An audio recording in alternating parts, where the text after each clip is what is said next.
Hello નમસ્કાર વિદ્યાર્થી મિત્રો નમસ્કાર વિદ્યાર્થી મિત્રો નમસ્કાર છે તો બધા વિદ્યાર્થી મિત્રોનું હું મારી ચેનલમાં સ્વાગત કરું છું. તો વિદ્યાર્થી મિત્રો તમે હવે આપણે ઇંગ્લિશના જે મોસ્ટ આઈએમપી પ્રશ્ન આપવા જઈ રહ્યા છે. તો ઇંગ્લિશમાં તમારે એટલી વસ્તુ ધ્યાન રાખવાની છે કે કઈ રીતે તમારે લખવાનું છે. સૌથી પહેલા તો કે જે ગુજરાતી મીડિયમ વાળા હોય છે એના માટે ઇંગ્લિશમાં ખાસ કરીને ગ્રામર સબ્જેક્ટ છે. ગ્રામરમાં બહુ મિસ્ટેક થતી હોય છે. તો રાઈટ, તો ગ્રામર કઈ રીતે કરવાનું, કારણ કે આપણો 50 to 60% જે પોર્શન હોય છે તે આપણો ગ્રામરમાં હોય છે ઇંગ્લિશમાં, બરાબર.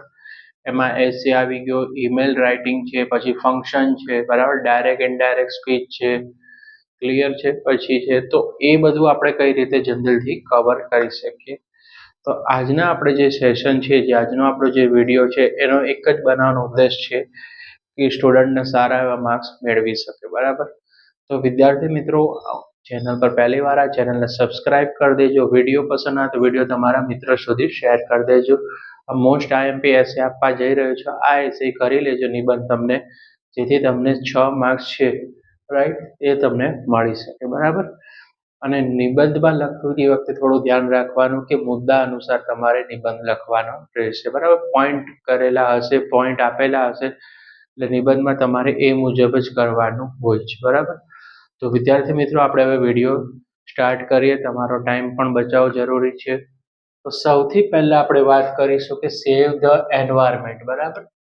તો સૌથી પહેલા આ છે મોસ્ટ ઇમ્પોર્ટન્ટ છે. બોર્ડના અગાઉના તમે ક્વેશ્ચન પેપર જોશો, એમાં તમને આ જે સેવ ધ એન્વાયરમેન્ટ છે, એટલે કે પર્યાવરણ બચાવ છે, તે તમારી જે બોર્ડની એક્ઝામ હોય છે એમાં ઘણી વખત પૂછાઈ ગયું હોય છે કે પર્યાવરણ બચાવવા માટે શું કરવું જોઈએ, બરાબર. વૃક્ષોનું છે આ તે, બરાબર, એ બચાવવું જોઈએ, પ્રદૂષણ ના રોકવું. તો એ બધા પોઈન્ટો તમારે આમાં કવર કરવાના હોય છે, બરાબર, right. Save the environment very very most important. આ વર્ષ માટે બહુ જ મોસ્ટ ઇમ્પોર્ટન્ટ છે નિબંધ. તો તે ક્વેશ્ચન તમારે પહેલા કરી લેવાનું, બરાબર. પછી છે બીજું છે માય ફેવરેટ ફેધર ફ્રેન્ડ. આ પણ વેરી મોસ્ટ ઇમ્પોર્ટન્ટ છે, કારણ કે આ સ્કૂલ અને બોર્ડ એક્ઝામમાં અગાઉ પૂછાઈ ગયું છે, બરાબર. હવે તમને એક વસ્તુ કહેવાની છે કે જ્યારે નિબંધ હશે, તમને ત્રણ ઓપ્શનમાં આપશે કે જે નિબંધ તમને પહેલા આવડતું હોય, જે પાવરફુલ નિબંધ આવડતો હોય તમે લખી શકો છો, બરાબર. પોઈન્ટ વાંચજો, ક્વેશ્ચન વાંચજો ને એ પ્રમાણે તમારે કામ કરવાનું રહેશે, બરાબર, રાઈટ. તો નિબંધમાં તમારે એટલી વસ્તુ ધ્યાન રાખવાની છે. પછી છે the problem of home makers, બરાબર. હવે તમારે જે પ્રોબ્લેમ થતી હોમ મેકર્સ એટલે કે જે ઘરે રહેતી સ્ત્રીઓ છે એને કઈ રીતે પ્રોબ્લેમ થતી હોય છે, એ પણ એસે છે તે છે. પછી છે Gujarat its progress in recent year.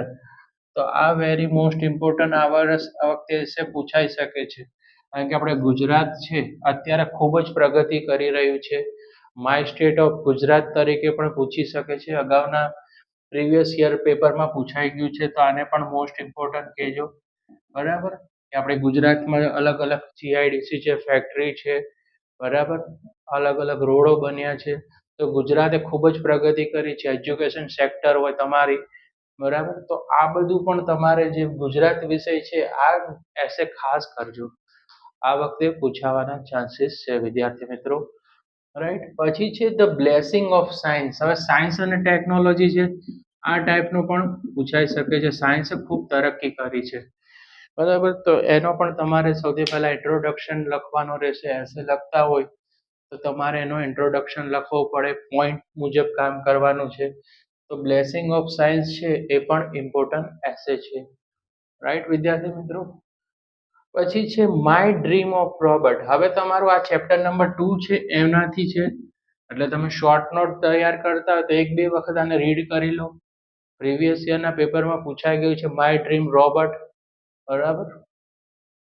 તો પછી પ્રોબ્લેમ ઓફ વર્કિંગ મધર્સ, આ પણ મોસ્ટ ઇમ્પોર્ટન્ટ છે. વર્કિંગ મધર્સ પૂછાઈ ગયેલું છે, બરાબર. જે આપણી મધર છે, બરાબર, એને ખૂબ જ પ્રોબ્લેમ પડે છે, કારણ કે અત્યારના ટાઈમમાં અમુક મધર એવી પણ હોય છે જે જોબ કરતી હોય છે અને ઘર પણ સંભાળતી હોય છે. તો એ બંને વચ્ચે બેલેન્સ રાખવું, એના માટે શું થાય, સમસ્યા થતી હોય છે, બરાબર, પ્રોબ્લેમ થતું હોય છે.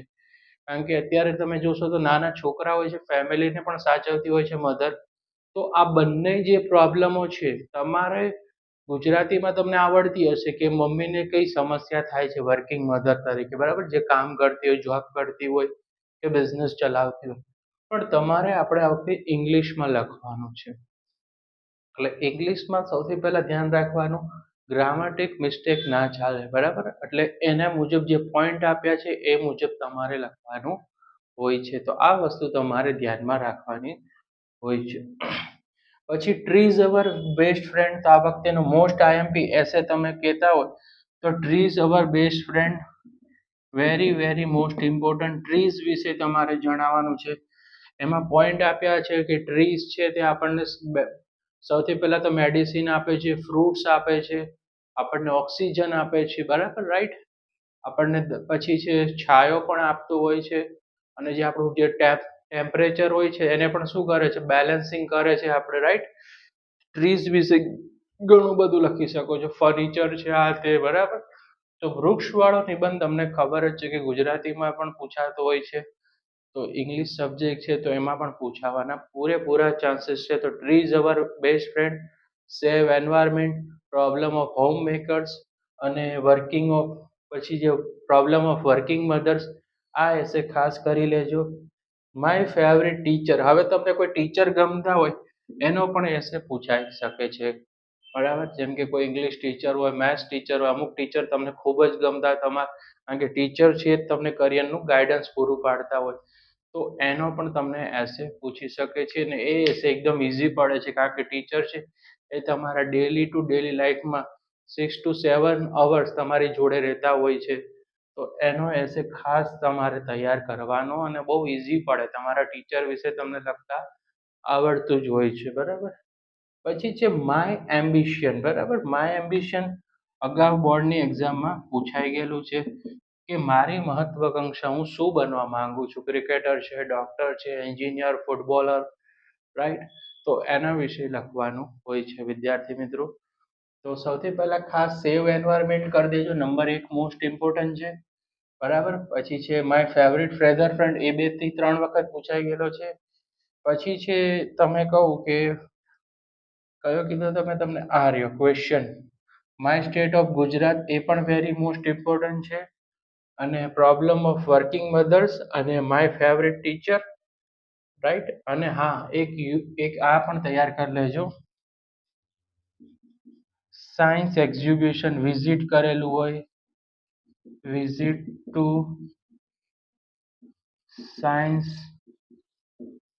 એક્ઝિબિશન, બરાબર. પછી છે ઘણીવાર લાઇબ્રેરી પણ હોય, વિઝિટ છે, સીસોર છે, હિલ સ્ટેશન છે. તો આ ટાઈપનો પણ એસે તમારે ખાસ કરવાનો કે જે તમે મુલાકાત લીધી હોય, બરાબર. એ વિઝિટ ટુ સાયન્સ એક્ઝિબિશન છે એ પણ તમારે આ રીતના હોય કે લાઇબ્રેરી વિશે તમે વિઝિટ કરી, કોઈ ડેરી વિશે વિઝિટ કરી હોય, તો આ રીતના એસે તમારે ખાસ કરવાના. અને સ્ક્રીનશોટ પાડી લો વિદ્યાર્થી મિત્રો, વિડીયોને લાઈક કરી દેજો, ચેનલને સબસ્ક્રાઈબ કરી દેજો.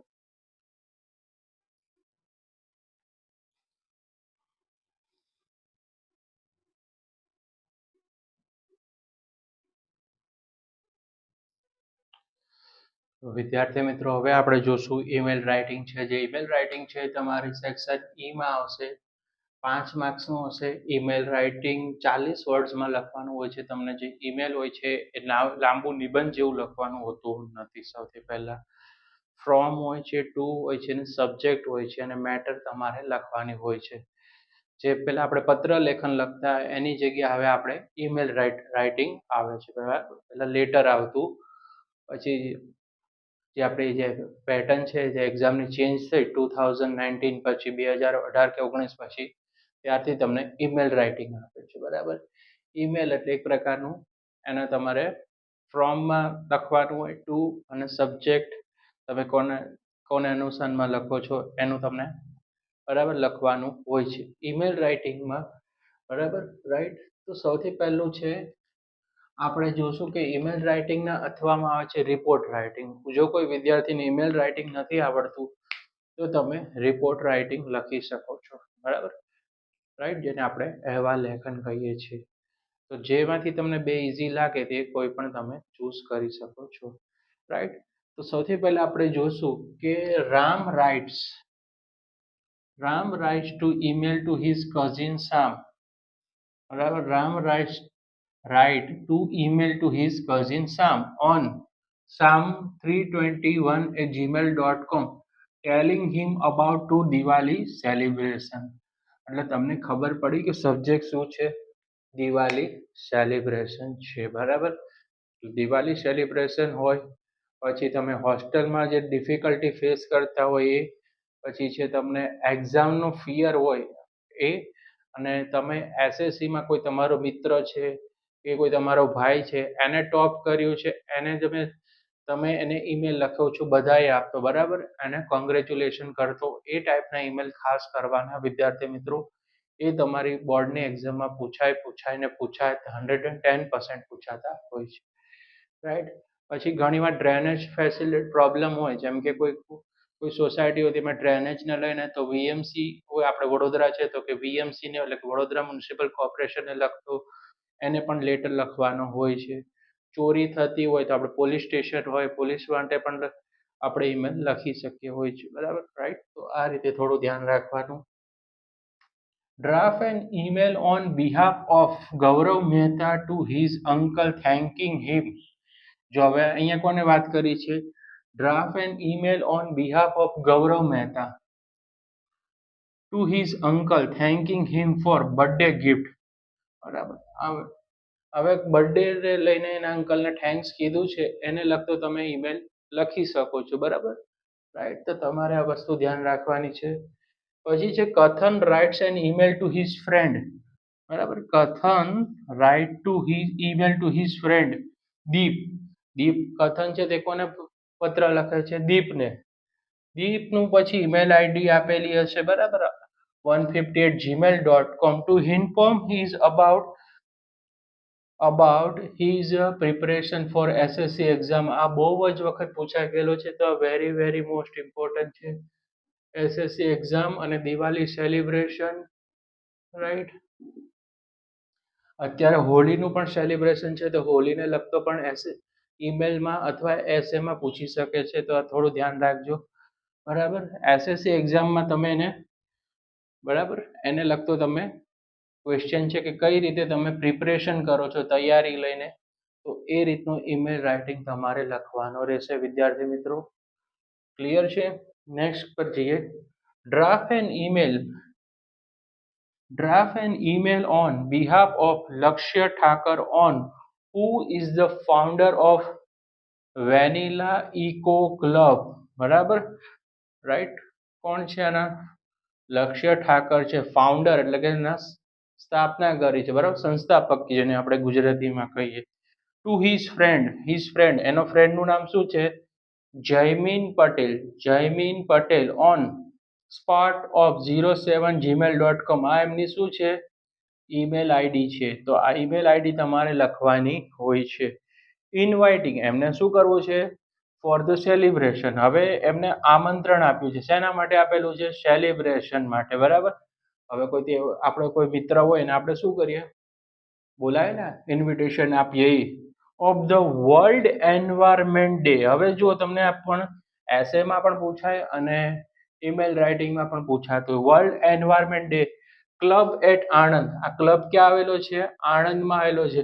એટલે તમારો સબ્જેક્ટ શું બની ગયો? વર્લ્ડ એન્વાયરમેન્ટ ડે સબ્જેક્ટ બની ગયો. સબ્જેક્ટને ઓળખતા શીખવાનું, 2 વખત ક્વેશ્ચન ધ્યાનથી રીડ કરવાનું, પછી જ તમારે લખવાનું, બરાબર. ઉતાવળ કરવાની નહીં, રાઈટ. કારણ કે 5 માર્કનો એસે છે. ફ્રોમ આવે, ટુ આવે અને સબ્જેક્ટ આવે, બરાબર, રાઈટ. આટલું તો તમને ફ્રોમ, ટુ અને સબ્જેક્ટ છે એ તમારે અંદરથી જ લખવાનું હોય છે, બરાબર, જે પણ આપે, રાઈટ, એમાંથી. ને પછી તમારે એના પત્ર લખવાનું હોય, રિસ્પેક્ટેડ સર હોય, રાઈટ, કે પછી તમે તમારા કોઈ ફ્રેન્ડ હોય તો કે ડિયર ફ્રેન્ડ, બરાબર, એનું નામ લખીને, રાઈટ. તો આ રીતનું હોય છે, રાઈટ. તો વિદ્યાર્થી મિત્રો, બરાબર, પછી હોસ્ટેલમાં રહેતા ડિફિકલ્ટી ફેસ કરતો એ પણ ઈમેલ તમારે લખવું પડે. કોઈ વિદ્યાર્થી જો હોસ્ટેલમાં રહે છે અને ખાવા પીવાની તકલીફ પડે છે અથવા એના ફ્રેન્ડને પ્લેન પ્રોબ્લેમ છે, બરાબર, તો હોસ્ટેલ ડિફિકલ્ટી ફેસ વાળો પણ પૂછાય, એસએસસી એક્ઝામ પ્રિપરેશનનો પૂછાશે, દિવાળી સેલિબ્રેશન વિશે પૂછી શકે છે, સેવ એન્વાયરમેન્ટને લગતો પત્ર પૂછાય છે, કોઈ ચોરી થયો તો પોલીસ સ્ટેશનમાં કઈ રીતે કમ્પ્લેન કરવી તો એને પત્ર હોય છે, રાઈટ. તો આટલા તમારે ઈમેલ છે તમારે ખાસ તૈયાર કરવાના વિદ્યાર્થી મિત્રો. સ્ક્રીનશોટ પાડી લો. વિડીયો પસંદ આવે વિડીયો લાઈક કરજો. આપણે હજી ગ્રામરના પણ આપણે આવા જ યુઝફુલ વિડીયો તમારા માટે આપણે લાવશું. તો ચેનલ સાથે જોડાયેલા રહો તો જ તમને બેનિફિટ મળશે, રાઈટ. ચેનલને સબસ્ક્રાઇબ કરવાનું ભૂલતા નહીં. શું સ્ક્રીનશોટ પાડી લો.